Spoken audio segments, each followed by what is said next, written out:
Go. Hello, I'm Miss Clark, and I am so excited to welcome everybody back to the 2021 school year.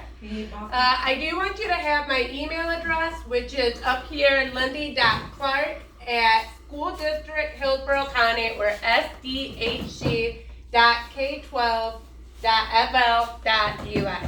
It's important that my parents send me an email as quickly as possible within the next couple of weeks.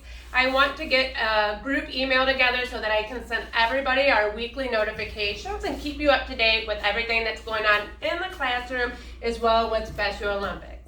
This year, Ms. Clark is going to be teaching ELA, or English Language Arts, for 3 periods, and I also will be doing CBT.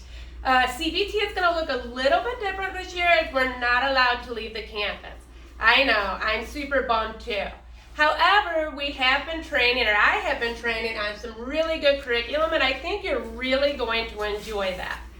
As far as Special Olympics goes, right now we are on a hold and will not be competing in fall sports at this time. However, that could change any day.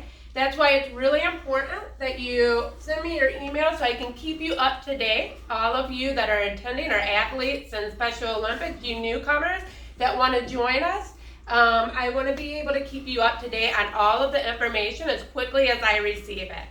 I'm very excited to see everyone, and I hope you've had a wonderful summer. Go Plant! Woo! Woo!